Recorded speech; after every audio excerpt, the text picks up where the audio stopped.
Terima kasih Tuhan. Dekat setiap kami dalam hadirat-Mu Tuhan.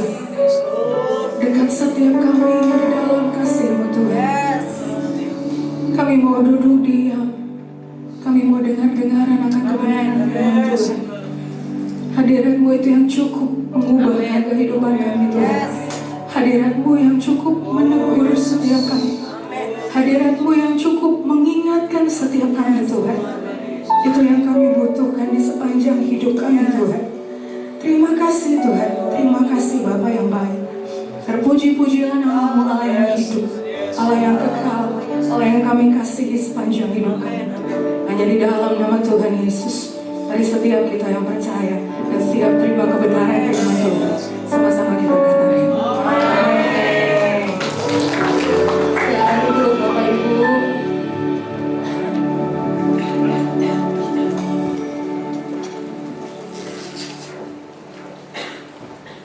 Shalom semuanya. Apa kabarnya hari ini? Sekali lagi, apa kabarnya hari ini? Baik, puji Tuhan ya Bapak Ibu, kakak-kakak, adik-adik semua. Terima kasih hari ini kita ketemu lagi dalam ibadah raya. Hari yang kita nanti-nantikan ya. Pastinya setiap hari kita ngalamin pengalaman bersama Tuhan. Tapi rasanya kalau hari Minggu itu celebrate-nya gitu ya. Baik, hari ini saya mau sharing kebenaran firman Tuhan yang saya ambil dari ayat 1 Tesalonika 5 ayat 17. Ya, di situ saja. Judulnya tetaplah berdoa. Judulnya tetaplah berdoa, isi ayatnya tetaplah berdoa. Gitu ya. Jadi ayat ini termasuk ayat yang singkat di Alkitab yang cuma terdiri dari 2 kalimat, tetaplah berdoa. Tapi powerful ya. Kenapa dikatakan tetaplah berdoa? Tetap itu bicara tentang konsistensi waktu. Artinya mau dalam keadaan sakit, mau sehat, tetaplah berdoa. Mau dalam keadaan limpah atau kurang, katanya tadi di lagu pujian kita ya, tetaplah berdoa. Dalam keadaan senang, dalam keadaan sedih, tetaplah berdoa. Mau sekarang jabatanmu staf, mau jabatanmu pejabat, tetaplah berdoa.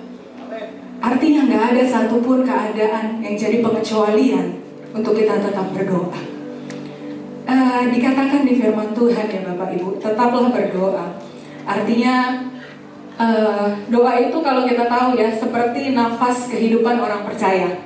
Ya, kita sering dengar itu, nafas kehidupan orang percaya. Kira-kira ada nggak dalam keseharian kita 24 jam, break dulu deh sebentar nafas. Mau tidur dulu deh, gak usah nafas. Enggak ya, kita mau tidur, kita mau bangun, kita tetap bernafas. Nggak ada jeda. Begitu juga dengan doa. Jadi sebenarnya doa itu bukan bicara tentang agenda. Oh, ada doa malam, ada doa ini. Sebenarnya itu bukan bicara agenda. Doa itu 24 jam kita terhubung sama Tuhan. Itu adalah doa. Itulah kehidupan kita. Connected sama Tuhan 24 jam. Jadi bukan berarti setelah doa makan, maka kehidupanku di luar doa. Enggak. Gitu ya, bukan berarti setelah doa syafaat, kehidupan setelah itu di luar doa. Enggak, doa itu 24 jam sama Tuhan. Tapi ada yang namanya, dalam hubungan, kita kenal istilah namanya quality time ya. Ada istilah namanya quality time. Bapak Ibu kalau suami istri, pasangan gitu ya, anak dan orang tua, setiap hari kita lakukan aktivitas, setiap hari kita sibuk ini itu, tapi jarang punya quality time. Biasanya potensi konfliknya makin tinggi. Biasanya kita jadi gak kenal satu sama lain hati masing-masing. Tapi kalau kita punya quality time gitu ya, duduk, ngobrol, akhirnya kita bisa memahami perasaan masing-masing. Gitu juga dengan hubungan sama Tuhan. Memang 24 jam kita connected sama Tuhan, tapi ada yang namanya quality time sama Tuhan. Dan itu gak bisa diganti dengan agenda rohani apapun. Quality time kita sama Tuhan tuh gak bisa diganti sama apapun. Itu kenapa penting setiap hari kita punya kehidupan doa pribadi. Setiap hari kita bangun hubungan sama Tuhan, kita dengar-dengaran sama Tuhan, penting. Bahkan secara korporasi, bukan hanya pribadi, di gereja kita memfasilitasi ya, banyak sekali kegiatan doa, ada healing worship, ada worship fajar. Kita doa bersama-sama dengan umat Tuhan. Jadi hari ini kita mau belajar 3 hal yang menjadi prinsip penting ya di dalam doa. 3 hal prinsip rohani yang harus kita perhatikan di dalam doa. Sebenarnya singkatan dari DOA. Ya, next. Dengar tuntunan Tuhan. D-nya dengar tuntunan Tuhan. Saya bacakan satu ayat di Yesaya 50 ayat 4, dikatakan gini. Setiap pagi ia mempertajam pendengaranku untuk mendengar seperti seorang murid. Bapak Ibu, teman-teman sekalian, Tuhan yang kita sembah itu bukan patung. Kalau kita sembah patung, gak bisa ngomong, gak bisa bicara. Tuhan yang kita sembah itu juga bukan di cerita-cerita fiktif ya, kayak jin Aladin, yang kalau kita butuh, kita ambil, kita gosok-gosok, keluar itu jin dan dia bisa kabulin permintaan kita. Kalau nggak perlu, ditaruh. Bukan itu Tuhan yang kita sembah. Tuhan yang kita sembah itu adalah pribadi, sama seperti Bapak, Ibu, Saudara, dan saya. Tapi Dia Maha Kuasa. Pribadi itu apa sih yang penting buat seorang pribadi? Hubungan, relationship. Dalam hubungan apa yang penting? Boleh nggak kalau kita berhubungan terus kita diam-diaman? Bapak Ibu ada di sebelah saya dari sini, terus kita diam-diaman. Ngapain? Dalam berhubungan ada yang namanya satu poin yang penting, yaitu komunikasi. Dan komunikasi itu harus 2 arah, gak bisa 1 arah. Ya, komunikasi itu harus 2 arah. Saudara pernah nggak, misalnya nih ya, anak saudara datang dan bilang, Mama, Papa, aku mau ini, aku mau dibeliin ini, bla bla bla bla. Giliran saudara mau ngomong, dia kabur. Atau engkau curhat nih ke suamimu gitu ya, curhat panjang lebar, tapi giliran suami mau ngomong, kita pergi gitu ya. Atau mungkin pernah kamu punya teman gitu ya, setiap kali ketemu tuh kayaknya pengen didengerin mulu, curcol mulu, tapi giliran kita mau ngomong, dia sibuklah main handphone, dia sibuklah sana sini, dia nggak pay attention gitu ya. Kira-kira dengan teman model kayak gini, kita bisa nggak dapat level keakraban? Kita bisa nggak berteman ikrip dengan orang yang model kayak gini? Yang kalau setiap ketemu pengennya didengerin, tapi gak pernah mau dengerin kita. Percaya gak kalau kadang-kadang hubungan kita sama Tuhan kayak gitu? Kadang-kadang doa kita sama Tuhan tuh kayak gitu. 99% isi doa kita adalah permintaan kita, curahan hati kita, curcolannya kita, masalahnya kita. Kapan Tuhan dikasih waktu untuk ngomong? Kapan Tuhan dikasih waktu untuk bicara? Kapan kita siapin telinga untuk dengar Tuhan? Sama kayak kita tadi. Kalau ketemu teman yang kayaknya ngomong terus gitu ya, giliran kita ngomong gak ada diperhatiin. Kira-kira kita bisa gak dapat level kedekatan dengan orang kayak gitu? Enggak ya? Sama halnya dengan Tuhan. Kadang-kadang kita suka kebablasan. Ada yang salah gak curhat sama Tuhan? Enggak lah, gak salah. Memang harus curhat sama Tuhan. Tapi mari yuk cek, kira-kira komposisi kita ngomong dan Tuhan ngomong waktu kita doa sama Tuhan itu berapa persen? Jangan-jangan 99% itu isinya omongan kita semua. Proposal. Tuhan dikasih waktu kapan untuk ngomong? Jadi kenapa hubungan itu penting ya untuk dengaran sama suara Tuhan? Karena dalam mendengar itu iman kita timbul. Waktu mendengar kita dapat sesuatu, iman kita timbul, mulai bertindak dalam iman. Sederhana begini ya, saya mungkin mau gambarin gini. Kalian nih contohnya, ibu gembala kita gitu ya, pinter masak kan, aware sama kesehatan gitu. Katakanlah saya orang yang makan tuh suka sembarangan. Ya udah makan apa aja lah yang disukain gitu ya. Tapi tiap hari ini saya jalan sama Kak Ellen. Tiap hari saya nongkrong sama Kak Ellen. Hari ini tuh Kak Ellen misalnya cerita ya, tadi saya di rumah masak ini itu. Kenapa masak itu? Iya karena komposisi gizinya bla bla bla gitu lah. Katakanlah ada 5 tips yang dia bagikan hari itu. Ya, saya dengar dong, saya dengar. Mungkin gak 5-5-nya melekat di hati saya, melekat di ingatan saya. Bisa jadi cuma 1. Gak apa-apa, saya cuma ingat bahwa oh sayur itu bagus ya, kalau ngolahnya gak boleh kematangan, karena komposisi gizinya jadi gak lebih baik. Besok saya jalan lagi sama Kak Ellen, ngomong lagi 5 tips. Mungkin hari ini saya lagi fine keadaannya, melekatlah 2 poin. Besok saya jalan lagi nih sama Kak Ellen, dia kasih 5 tips lagi, melekat 1 di benak saya. Saya dari 0, 1 besoknya tambah 2, tambah 1. 0 jadi 4. Itu bicara progres ya? Progres. Mungkin gak semua firman Tuhan tuh melekat di batin kita, benar-benar melekat, gak mungkin. Tuhan ngomong banyak, mungkin yang kita tangkap 1, 2. Tapi bukankah kalau kita sediakan telinga kita untuk dengar Tuhan ngomong, gak mungkin gak ada yang melekat di batin kita, gak mungkin. Jadi saya sangat percaya orang yang berdoa pasti ngalamin perubahan hidup.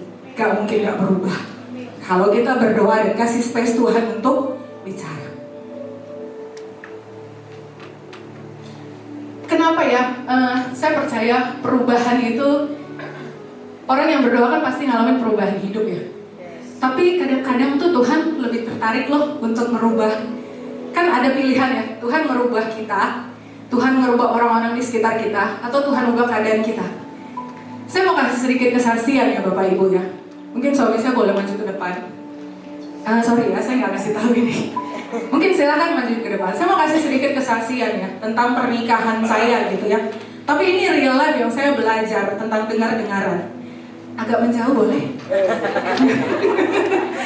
Oke, saya sama Kak John ini menikah 15 tahun yang lalu gitu ya. 15 tahun yang lalu.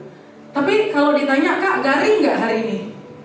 Ya mungkin kalau tepungnya kebanyakan garing gitu ya. Tapi sampai hari ini tuh saya masih ngerasain hangatnya cinta kasih gitu. Tapi gini, ada satu proses dalam pernikahan saya. Bapak Ibu percaya nggak gitu ya? Jadi saya ngerasa bahwa di tahun-tahun pernikahan, orang tuh kalau mau nikah kan semuanya pakai kacamata plus ya. Aku tak bisa hidup tanpanya. Wah, kaulah satu-satunya, kaulah belahan jiwaku gitu ya. Tapi kayaknya udah nikah, tiba-tibanya kacamatanya minus Pak. Kayaknya yang dilihat tuh ada aja kurangnya. Kurang baik lah, kurang cantik lah, kurang mengerti lah, kurang inilah, kurang itu, benar? Itu juga yang kami rasakan, gitu ya. Di tahun-tahun pernikahan itu yang kami rasakan. Jadi karena kebetulan kita sudah melayani, beribadah gitu ya, ngadunya ke Tuhan. Jadi saya di sudut sini ya, percaya gak Bapak Ibu, saya tuh pernah berantem sama suami saya. Saya keluar rumah, gak bawa tas sih, saya keluar rumah, niatnya pengen kabur gitu ya. Dan saya pikir kayak di film-film tuh, dikejar. Saya lihat ke belakang yang ada abang angkot, saya lihat ke belakang yang ada abang beca. Kok gak nongol-nongol suami saya? Gak ada, dikejar sih. Dia tinggal di rumah, gak dikejar gitu ya. Terus pernah juga di tahun keberapa pernikahan, Kak John mungkin pernah saksikan gitu ya. Saya pernah kirim draft surat cerai ke Kak John. Pernah. Saya pernah lakukan itu. Saya kirim, saya bilang pelajarin. Serius.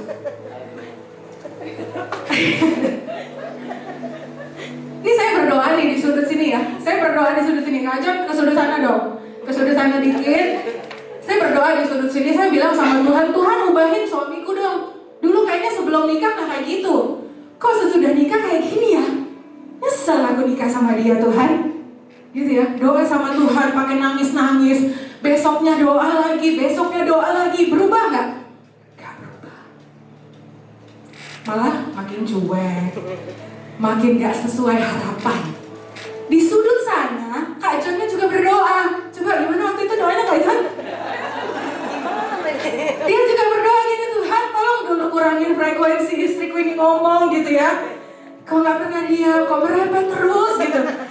Bisa gak sih Tuhan dia ngerti aku, bla bla bla. Dulu kayaknya sebelum nikah kucing manis, malaikat gitu ya. Pas sudah nikah kok jadi Lion King. Kok keluar monster-monsternya. Apa aku salah pilih ya Tuhan? Di sudut yang sama dia berdoa supaya saya berubah. Berubah? Enggak. Malah kayaknya makin ngomel, makin gak ngerti, makin gak sesuai harapan. Benar? Makin hari makin buruk. Makin hari makin buruk, berantem, gak ngomong. Gak ada guna doa. Saya doa tiap hari, Kak John doa tiap hari, gak dijawab sama Tuhan. Gak dijawab kan? Gak guna Tuhan doa, capek, udahlah gak usah doa-doaan. Selesai. Padahal tahu gak kenapa? Tuhan bilang gini, tak, kamu terlalu banyak curhat, terlalu banyak ngomong. Isi doamu itu semua tentang keluh kesahmu dan doa untuk suamimu berubah. aku pengen ngasih tahu sesuatu buat kamu, kata Tuhan. Aku pengen ngasih tahu, mulai aja dari kamu. Urusan John itu urusanku sama dia. Urusanmu itu urusanmu dan aku. Aku mau ajarin kamu jadi istri yang berkenan. Tapi kan Tuhan, kayaknya aku bebek aja jadi istri, gak banyak lo mauku Tuhan. Baikmu bukan baikku, ukuranmu bukan ukuranku. Tuhan mulai ngajarin, kalau ngasih suaminya makan tuh jangan kasih ini makan cepat habisin, gitu ya. Kalah kamu sama mbak-mbak nasi padang, mbak-mbak hotel bintang 5 yang bisa ngasih makan di depannya dan senyum. Dan kalau kamu ngasih dengan senyum pun sama aja kamu mbak-mbak hotel bintang 5, ya. Yang mau ngasih makan suaminya dipijitin dikit, makan ya sayang, biar kamu sehat. Itu dapat dari mana? Kalau nggak dengar Tuhan ngomong apa? Yang kita tahu kan nuntut orang lain berubah, nggak berubah-berubah. Tapi Tuhan mau tuh ngubahin kita. Tuhan tuh ngomong urusan dia, urusanku dan dia. Tuhan yang sama juga ngomong sama Kak John, bawa istri kalau marah-marah tuh jangan dimarahin balik, gitu ya. Cukup dipeluk 10 detik, kelar itu redah kok. Mau praktek susah nggak? Gengsi dong. Cowok, Batak lagi apalagi ya. Susah nggak tuh mau prakteknya? Susah. Tapi Tuhan yang sama yang ngomong ke saya bilang, praktekin lah. Kak John mulai praktek. Dua-dua sama-sama berubah. Waktu saya doa minta dia berubah, nggak berubah-berubah. Waktu Kak John doa minta saya berubah, nggak berubah-berubah. Kenapa? Karena Tuhan tuh mau ngomong, kamu dulu yang aku ubah, bukan orang lain. Tapi kalau kita nggak dengar, kita sibuk doa sama Tuhan, dan ujungnya doa kita nggak dijawab, ujungnya kecewa sama Tuhan, ujungnya bilang doa nggak ada guna, ujungnya berhenti doa. Benar? Silakan duduk suamiku.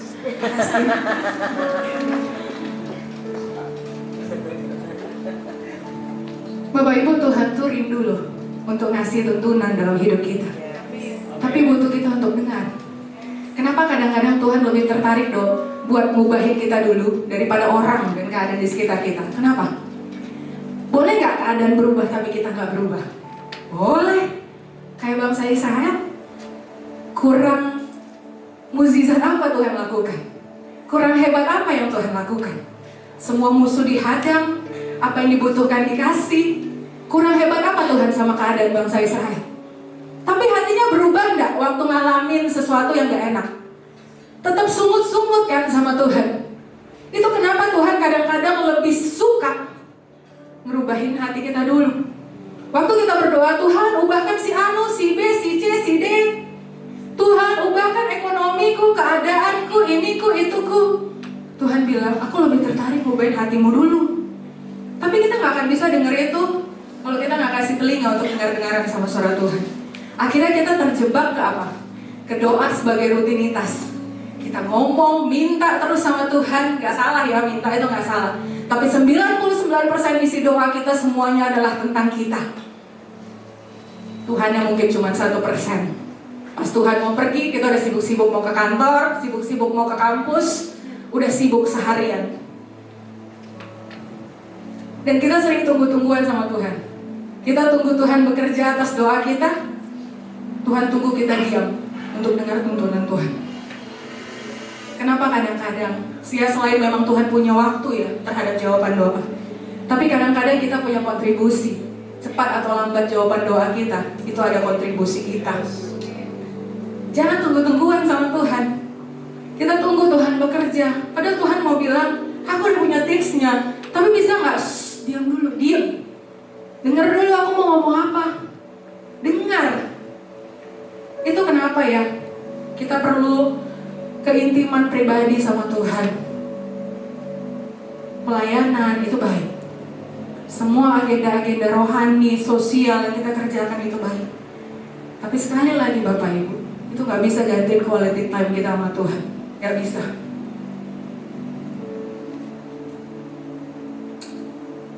Yang kedua,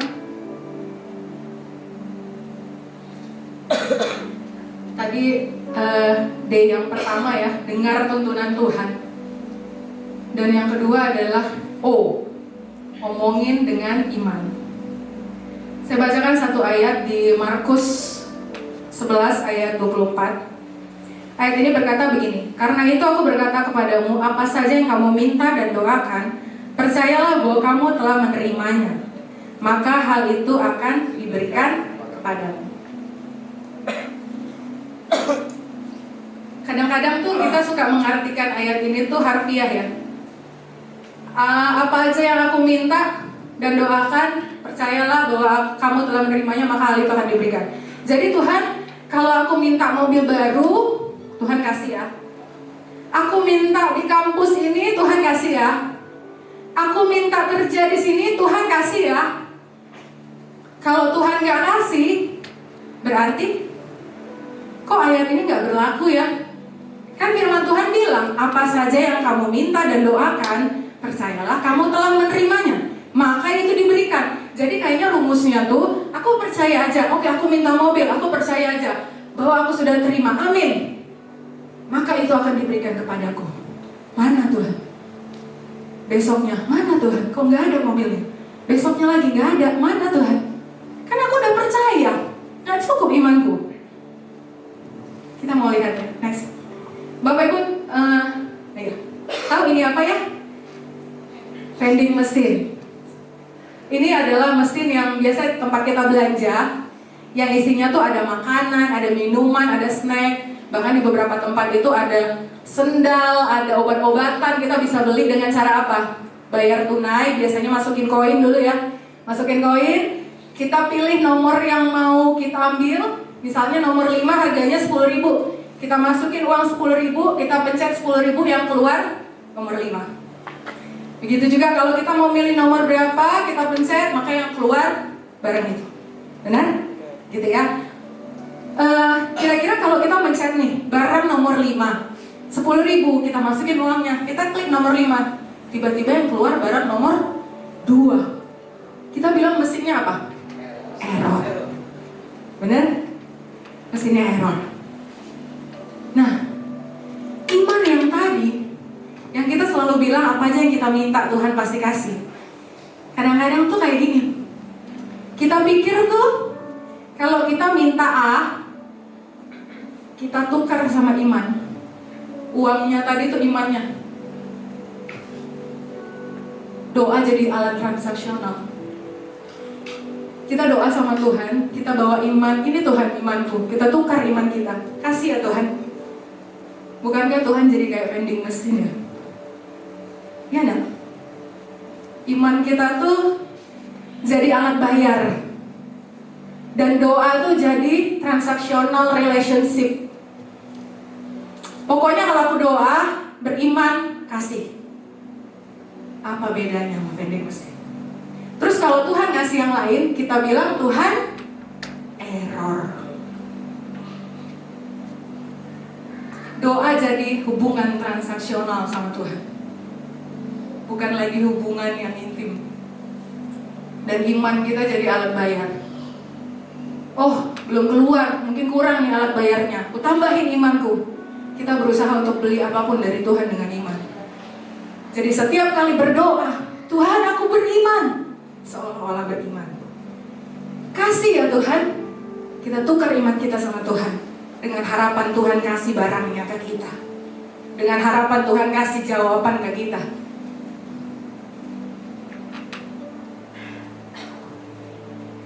Gitu gak kadang-kadang? Pertanyaan berikutnya, tadi firmannya bilang gini, yang gak apa-apa di sini. Apa saja yang kamu minta dan doakan, percayalah bahwa kamu telah menerima. Percayalah bahwa kamu telah menerimanya. Pertanyaan pentingnya, siapa dasar percaya kita? Siapa? Diri kita atau Tuhan? Kalau yang kita percayai adalah diri kita, maka kita yakin 100% yang kita minta itu yang terbaik buat hidup kita. Kalau yang kita percayai Tuhan, kalau dasar percayamu dan dasar percayaku Tuhan, Maka yang sedang kau percayakan untuk tahu yang terbaik atas hidupmu dan hidupku ya Tuhan. Jadi iman yang dikatakan di ayat ini, di Markus 11, apa saja yang kamu minta dan doakan, percayalah kamu telah menerimanya. Itu bukan apa yang kau minta, Tuhan kasih, ayat ini jadi. Jadi kalau aku minta, Tuhan kasih beda, gak laku ayat ini buatku. Bukan. Waktu kita doa sama Tuhan, kita doa nih sama Tuhan, Tuhan, aku mohon A. Waktu kita doa, kita bawa iman kita ke Tuhan kan. Kita bawa percaya kita ke Tuhan. Letakin di tangan Tuhan. Minta aku ini Tuhan. Kita propose ke Tuhan. Kira-kira Tuhan, boleh gak ya aku dapat A? Propose-nya udah nyampe kan di tangan Tuhan. Permintaan kita udah sampai kan di tangan Tuhan.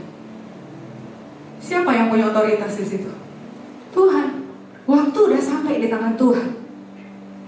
Kira-kira Tuhan diam gak? Tuhan gak dengar gak? Tuhan dengar. Waktu kita doa, Tuhan dengar. Waktu kau minta sesuatu, Tuhan dengar. Dan saat itu Tuhan mulai kerja. Tuhan mulai bekerja. Bahkan ya, sebelum kita doa pun Tuhan tetap bekerja. Dan waktu kita berdoa, itu kita kasih proposal kan di tangan Tuhan. Kira-kira yang paling tahu yang terbaik buat kita apa Tuhan? Tuhan. Jadi waktu ayat ini dikatakan, apa saja yang kamu minta dan doakan, percaya kamu dan terima. Yang kita terima itu belum tentu sama dengan yang kita minta. Tapi waktu kita udah kasih di tangan Tuhan, Dia bekerja, Dia melakukan sesuatu untuk menjawab doa kita. Jawaban doa itu ada 3. Iya nanti, enggak. Kita kenal cerita di Alkitab ya, ada Hana dan Penina. Hana itu mandul, dia gak bisa punya anak. Dia berdoa sama Tuhan, dan Tuhan kabulkan doanya, dikasih Samuel, gitu ya. Itu Tuhan jawab iya, karena setelah Hana pulang, beberapa waktu kemudian Hana hamil. Tuhan jawab iya. Tapi ada gak yang dijawab iya tapi nanti? Ada. Yusuf itu menurut kita doa gak sama Tuhan dibebasin dari penjara? Doa lah. Tahu dari mana? Ya baca Alkitab lah. Sama ingat gak waktu dia mengartikan minuman, mimpi juru minuman, juru makanan? Dia nitip pesan kan, please kalau udah sampai di raja, kasih tahu tentang aku ya. Itu kalau nggak segitunya pengen sesuatu, nggak mungkin nitip pesan, benar? Tapi dilupain. Dikatakan gini, 2 tahun kemudian Firaun mimpi. Tuhan jawab nggak dia bebas dari penjara? Jawab. Tapi saat itu enggak, 2 tahun kemudian dikasih jawaban doanya. Tapi 2 tahun kemudian, kenapa? Kok nggak adil? Hana dikasih sekarang, Yusuf disuruh 2 tahun. Yusuf itu mau diangkat jadi pemimpin besar. Nggak ada pemimpin besar yang persiapannya kaleng-kaleng. Penjara itu tempat dimana sepertinya kebebasan, kemerdekaan itu nggak ada. Benar? Dan sebaliknya itu adalah tempat dia surrender sepenuhnya 100% sama Tuhan. Lagi dipersiapkan supaya siap terima jawaban doanya. Supaya waktu 2 tahun kemudian di depan Firaun siap. Jadi kalau hari ini kau sedang bergumul tentang sesuatu, Tuhan belum jawab. Kok dia doa udah dijawab Tuhan? Tetanggaku sebelah, si mbak ini doa udah dijawab. Aku doa gak dijawab-jawab. Kok aku minta ini gak dikasih? Dia yang kayaknya doanya ya mut-mutan lah Tuhan. Paling seminggu 2 minggu sekali doa dijawab. Aku tiap hari loh nangis sama Tuhan minta, gak dijawab. Tunggu. Mungkin jawaban doa dia iya, jawaban doa kita iya, tunggu. Atau yang ketiga, enggak. Boleh nggak Tuhan jawab enggak? Boleh. Paulus doa sama Tuhan. Ada pasukan iblis gitu ya yang selalu meneror kehidupannya, di Alkitab dikatakan. Terus dia bilang gini, Tuhan, tolong dulu Tuhan keluarkan duri dalam dagingku ini. Menderita banget aku Tuhan. Apa yang dilakukan Tuhan? Kurang dekat apa Paulus sama Tuhan? Tapi Tuhan jawab apa? Cukup kasih karunia aku untukmu. Gak dilalukan itu dari Paulus. Gak diangkat itu sama Tuhan dari Paulus, enggak. Tetap. Tapi kekuatan Paulus ditambah Tuhan. Kemampuan Paulus untuk menghadapinya ditambah sama Tuhan. Kenapa kadang-kadang Tuhan jawab enggak? Saya jalan, penglihatan saya cuma ruangan ini. Tapi kalau Tuhan jalan, dia bisa lihat sampai keluar sana. Yang saya nggak bisa lihat, yang Bapak Ibu nggak bisa lihat. Kita kira kita aman di ruangan ini, tapi Tuhan bisa lihat di depan sana ada apa. Tuhan bisa lihat kalau kita keluar, maka ini akan kita hadapi. Tapi yang kita lihat kan sebatas ini.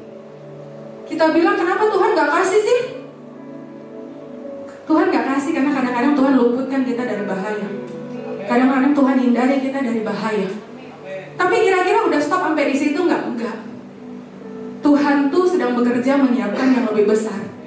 Jadi bukan A yang akan kukasih, tapi B. Karena lebih besar. Permintaanmu terlalu cetek, kata Tuhan. Tapi kan yang kita lihat memang ruangannya ini doang gitu ya. Jadi artinya waktu kita berdoa, beriman sama Tuhan. Tapi iman yang sejati itu gak menuntut. Iman yang sejati itu letakin di tangan Tuhan dan surrender sama Tuhan. Percaya Tuhan tahu yang terbaik untuk kita. Bukan iman yang sporadis, kita klaim sana sini sesuatu yang padahal bukan itu Tuhan kehendaki gitu ya. Itu kenapa penting untuk duduk diam dengar suara Tuhan. Itu supaya tindakan kita, perilaku kita, keputusan yang kita ambil itu selaras sama rencana Tuhan yang mau dia nyatakan lewat doa tadi. Waktu kita duduk diam dengar Tuhan mau ngomong, supaya kita tahu ngambil keputusan apa selaras. Jadi yang kedua, dalam doa itu selain kita perlu dengar-dengaran sama suara Tuhan, yang kedua, omongin dengan iman. Percaya ya, kita udah terima. Karena pada saat kita berdoa, Tuhan itu gak diam, Tuhan dengar. Tapi jawaban doa ada 3, gitu ya. Jadi kalau kita bawa proposal, sama lah ya, kita bawa proposal di satu kepanitiaan, kita bawa proposal ke orang yang lebih tinggi dari kita, pasti punya view yang lebih luas, yang kita gak pikirin. Oh ini hapus aja, tambah ini, tambah itu. Bukankah kalau ke Tuhan juga gitu? View kita tuh jauh beda sama view-nya Tuhan.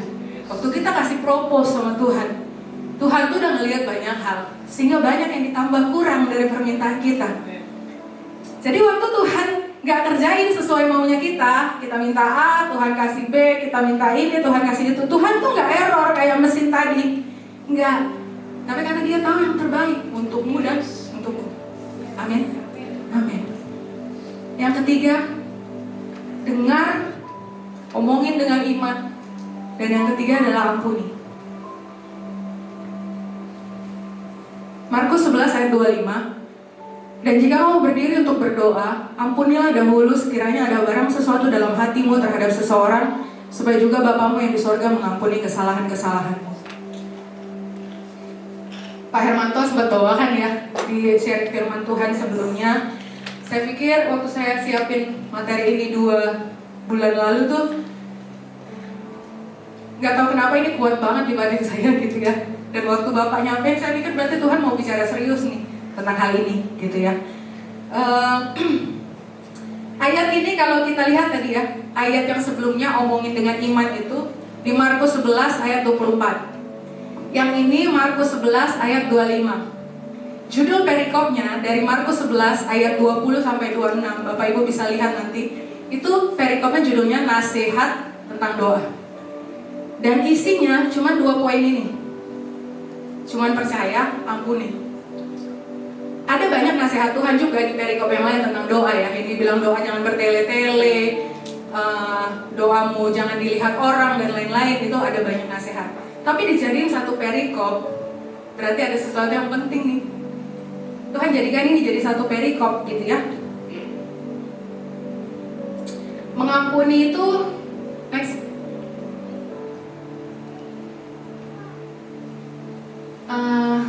Jadi kalau tadi bicara iman, sekarang bicara pengampunan. Bapak Ibu kayak dua sisi mata uang ya. Kira-kira kalau ini cuma punya satu sisi, yang belakangnya polos, laku nggak dalam transaksi jual beli? Nggak laku. Cuma uang monopoli, kayaknya yang depannya ada tulisan, belakangnya polos. Itu hanya untuk main-main. Iman sama pengampunan tuh ya kayak dua sisi mata uang, nggak pernah bisa terpisah.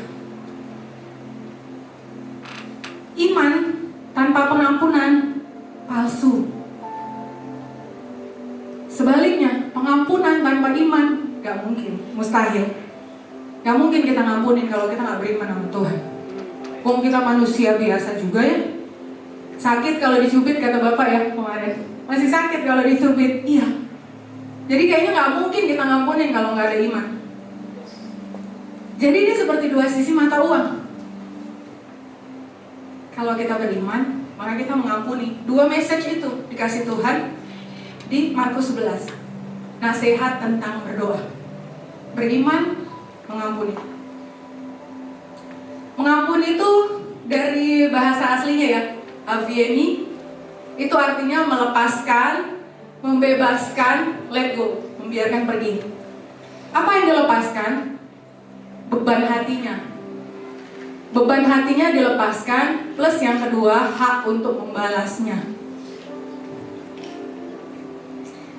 Saya punya kesaksian terakhir ya Bapak Ibu. Waktu saya mulai siapin materi ini 2 bulan yang lalu, diuji ya. Diuji gitu. Sebulanan lalu tuh, ya biasa kalau di korporasi tuh 3 bulanan terakhir menjelang akhir tahun tuh kan jor-joran ya, kejar target, nutupin target yang gak achieve gitu ya, supaya nanti di 2026 tuh mulai sesuatu yang baru lagi. Jadi ya kita sering pulang malam ngerjain ini gitu. Satu kali ada teman saya di unit lain ya, di unit lain saya udah ngerasa bahwa saya dan timnya tuh harus jor-joran, lembur, overtime buat ngerjain validasi proyeknya dia supaya tetap jalan gitu, dan jalannya cepat. Karena semakin cepat proyek ke deliver, maka semakin cepat kita nge-grab revenue gitu ya ke perusahaan. Sampai satu kali saya terlibat pembicaraan dengan orang ini gitu ya, dia cowok. Saya terlibat pembicaraan dan ada satu hal yang membuat saya cukup kesal saat itu. Karena saya pikir gini, demi proyek kamu, saya dan tim tuh harus lembur-lemburan sampai tengah malam. Tapi kamunya kok slow, kamunya kok nggak ngerjain segitunya. Akhirnya pembicaraan kita hari itu berakhir dengan gak enak. Saya marah sama dia, dia juga marah, gitu ya. Marah, saya pulang tapi hati saya nggak tenang sebenarnya. Hati saya nggak tenang tapi kesal, ya. Kesel karena saya pikir kok nggak fair ya, nggak satu visi, nggak satu jalan nih larinya. Sampai di rumah saya doa, Tuhan tuh ingetin gitu, ada sesuatu yang salah. Tapi saya masih kesel Tuhan, saya masih kesel gitu. Udah besoknya saya ketemu sama dia di lift, satu lift. Negur nggak ya? Negur nggak ya? Negur nggak? Negur nggak tegur. Gitu. Dia juga nggak lihat saya. Padahal dia ini udah dulu pernah satu divisi sama saya bertahun-tahun lampau, udah lama. Kita diam-diaman, walaupun di lift itu nggak cuma kita berdua ya, ada beberapa orang. Dia udah selesai, hari itu berlalu. Tapi waktu selama kerja tuh saya ngerasain ada yang miss nih di hati saya, ada sesuatu yang nggak pas gitu ya. Sampai besoknya, singkat cerita, saya sama dia ada dalam satu meeting, satu forum, agak berjauhan lah gitu ya, tapi itu meetingnya lumayan banyak orang. Kebetulan satu klien dia itu adalah teman saya kuliah dulu. Nah, entah kenapa, mungkin cara Tuhan ya, entah kenapa tuh 30 menit sebelum mulai meeting, teman saya ini tuh WA saya, ngasih satu message yang harus saya sampaikan ke unit teman saya ini, gitu ya. Tapi sebenarnya waktu itu saya punya pilihan.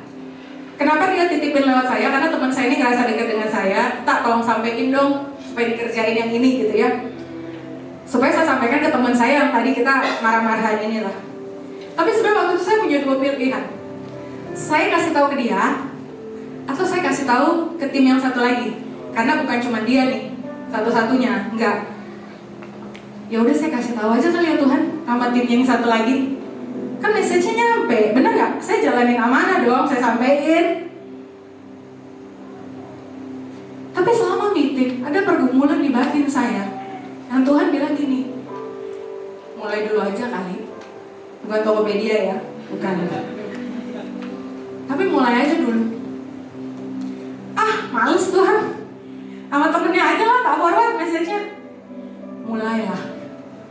Akhirnya waktu itu saya forward message-nya ke dia. Saya bilang, bro, tolong dibantu follow up ya. Ada titipan pesan dari si X. Kemudian di sudut sana, dia balas WA saya, dia bilang, thank you ya mbak, gua follow up. Udah saya pikir selesai kan di situ. Ya udahlah, setidaknya saya komunikasi. Kelar meeting, dengan cepat dia jalan ke arah saya. Dan dia bilang, mbak, thank you ya, gua follow up ya. Menurut teman-teman, cukup gak dia balas WA saya tadi? Cukup. Gak perlulah datengin saya gitu kan. Cukup gak? Jadi kayaknya Tuhan mau bilang gini, kalau engkau belajar ngampunin, double portion upah.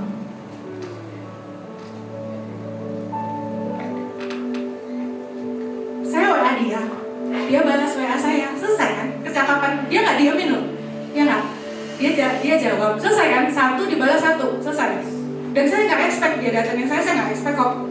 Karena saya pikir ya udah buka komunikasi lagi is good. Tapi dia datengin lagi. Cuman bilang hal yang sama dengan yang di WA. Tapi waktu itu Tuhan ingatkan saya gini, orang yang belajar ngampunin, porsimu double. Itu janji Tuhan. Jadi kalau mau doa sama Tuhan, kan Tuhan bilang ya, kalau engkau berdiri dan mau berdoa dan kau mengingat barang sesuatu di hati saudaramu tentangmu, ampunilah. Jadi kadang-kadang bukan kita kurang doa, kurang ikut kegiatan-kegiatan doa, kurang banyak berdoa. Nah, Tuhan minta kita koreksi kualitas doa kita. Pertama, Tuhan minta kita belajar dengar. Jangan 99% doa kita itu isinya curhat semua. Tuhan gak dikasih space untuk ngomong. Tuhan gak dikasih waktu untuk ngomong. Padahal Tuhan mau kasih wisdom loh. Tuhan mau kasih wisdom. Engkau misalnya ya, yang sedang cari pekerjaan, yang baru lulus cari pekerjaan, dengar Tuhan mau ngomong apa. Ya kan wajar aja, semua kita emang ngelamar. Benar. Tapi duduk diam, dengar. Tuhan mau kasih tips, Tuhan mau kasih tuntunan. Atau mungkin kau yang sedang menantikan promosi gitu ya, Tuhan udah punya pattern bahwa 2 tahun lagi kau mau promosi. Tapi bisa jadi waktu ini lebih lambat loh, karena kita sibuk pakai cara kita sendiri. Gak mau dengar, duduk, Tuhan mau kasih tuntunan. Kamu harus gini, kamu harus gini, kamu harus kesini, kamu harus belajar ini, dan lain-lain. Dapat 2 tahun. Tapi kadang-kadang kita suka pakai cara sendiri ya. Makanya dengar-dengaran sama suara Tuhan. Yang kedua, ngomongin dengan iman. Bukan iman yang sporadis, tapi iman yang percaya bahwa waktu kita udah doa, kita udah letakkan di tangan Tuhan yang paling tahu yang terbaik untuk hidup kita. Yang kita minta belum tentu yang terbaik buat kita, belum tentu. Tapi waktu kita letakin di tangan Tuhan, kita sedang membiarkan yang punya otoritas, yang berdaulat atas hidup kita, itu bekerja menyatakan yang terbaik atas hidup kita. Itu iman. Yang ketiga, belajar untuk ampuni. Pengampunan, teman-teman gini, saya diingatkan gini ya.